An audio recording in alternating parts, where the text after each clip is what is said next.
السلام علیکم ناظرین، آپ دیکھ رہے ہیں دعا ٹی وی 89۔ آج ہم آپ سے دلچسپ اسلامی سوال جواب کریں گے۔ ہمیں کمنٹ باکس میں اپنی رائے سے ضرور آگاہ کریں۔ ہمارے چینل کو سبسکرائب کر دیں تاکہ ہر نئی آنے والی ویڈیو آپ سب سے پہلے دیکھ سکیں، اور ہماری ویڈیو کو لائک کر دیں اور شیئر کر دیں تاکہ دوسرے لوگوں تک بھی دین کی معلومات پہنچ سکے۔ تو چلیے ناظرین، اب ہم آپ سے دلچسپ اسلامی سوال جواب شروع کرتے ہیں۔ مجھے امید ہے کہ آپ کو ان سب کے جوابات پہلے سے پتہ ہوں گے۔ آج کا ہمارا پہلا سوال ہے، آپ کون ہیں؟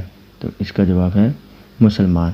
سوال نمبر 2، مسلمان کسے کہتے ہیں؟ تو اس کا جواب ہے دین اسلام کے ماننے والے کو مسلمان کہتے ہیں۔ سوال نمبر 3، دین اسلام کیا چیز ہے؟ تو اس کا جواب ہے دین اسلام وہ راستہ ہے جس کے ذریعے اللہ تعالیٰ کی پہچان ہوتی ہے۔ سوال نمبر 4، یہ راستہ انسان کو کس سے ملاتا ہے؟ تو اس کا جواب ہے اللہ تعالیٰ کے بھیجے ہوئے پیغمبروں سے۔ سوال نمبر 5، اسلام کی بنیاد کتنی چیزوں پر ہے؟ تو اس کا جواب ہے اسلام کی بنیاد 5 چیزوں پر ہے۔ سوال نمبر 6، وہ 5 چیزیں کیا ہے؟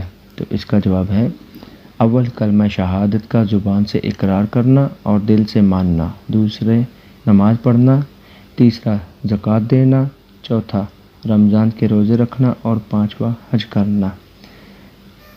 سوال نمبر 7، کلمہ شہادت کیا ہے اور اس کا مطلب کیا ہے؟ اس کا جواب ہے کلمہ شہادت یہ ہے کہ اشہد ان لا الہ الا اللہ وحدہ لا شریک لہ واشہد ان محمدً عبدہ ورسولہ۔ اور اس کا مطلب یہ ہے کہ میں گواہی دیتا ہوں کہ اللہ تعالیٰ کے سوا کوئی عبادت کے لائق نہیں، اور میں گواہی دیتا ہوں کہ حضرت محمد مصطفیٰ صلی اللہ علیہ وآلہ وسلم اللہ کے پیارے بندے اور اس کے رسول ہیں۔ سوال نمبر 8، اگر کوئی شخص کلمہ شہادت زبان سے پڑھتا ہے لیکن دل سے نہیں مانتا تو ایسا شخص مسلمان ہے یا نہیں؟ تو اس کا جواب ہے ایسا شخص ہرگز مسلمان نہیں۔ آج کا 9واں سوال ہے، ایمان کسے کہتے ہیں؟ تو اس کا جواب ہے جتنی باتیں حضور اقدس صلی اللہ علیہ وآلہ وسلم اللہ تعالیٰ کی طرف سے لائے ہیں، ان سب کو حق ماننا ایمان ہے۔ سوال نمبر 10، مسلمانوں کو کتنی باتوں پر ایمان لانا ضروری ہے؟ تو اس کا جواب ہے 7 باتوں پر ایمان لانا ضروری ہے، جس کا بیان اس ایمان مفصل میں موجود ہے۔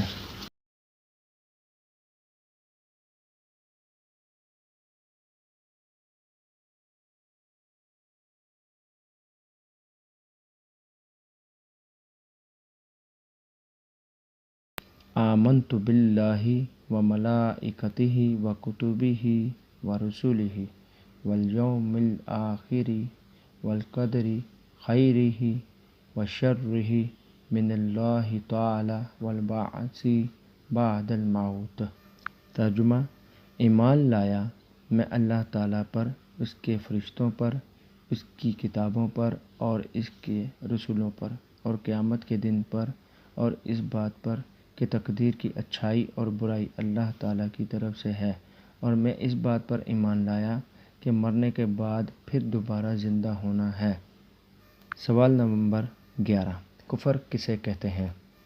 تو اس کا جواب ہے دین کی ضروری باتوں میں سے کسی بات کا انکار کرنا کفر ہے۔ سوال نمبر، اللہ تعالیٰ کے بارے میں ہمیں کیسے عقائد رکھنا چاہیے؟ تو اس کا جواب ہے اللہ تعالیٰ ایک ہے، پاک ہے، بے عیب ہے، عبادت کے لائق صرف وہی ہے، اس کے سوا اور کوئی عبادت کے لائق نہیں۔ وہ ہمیشہ سے ہے اور ہمیشہ رہے گا، اس کا کوئی شریک نہیں۔ زمین، آسمان، چاند، سورج، دریا اور پہاڑ، ساری دنیا کو اکیلے اسی نے پیدا فرمایا اور وہی سب کا مالک ہے۔ امیر اور غریب بنانا اسی کے اختیار میں ہے، اگر وہ نہ چاہے تو ایک پتہ نہیں ہل سکتا۔ وہی سب کو زندگی دیتا ہے اور اسی کے حکم سے موت ہوتی ہے۔ ماں باپ، بیٹا بیٹی اور بیوی وغیرہ رشتہ ناتا سے پاک ہے۔ نہ وہ کھاتا ہے، نہ پیتا ہے، نہ سوتا ہے، نہ اونگتا ہے، اس کی کوئی شکل و صورت نہیں ہے، بے مثال ہے، مکان اور جگہ سے پاک ہے۔ امید کرتے ہیں کہ آپ کو ہماری یہ ویڈیو پسند آئی ہوگی۔ اگر پسند آئی ہے تو ہمارے چینل کو سبسکرائب ضرور کر دیں تاکہ ہر نئی آنے والی ویڈیو آپ سب سے پہلے دیکھ سکیں۔ شکریہ۔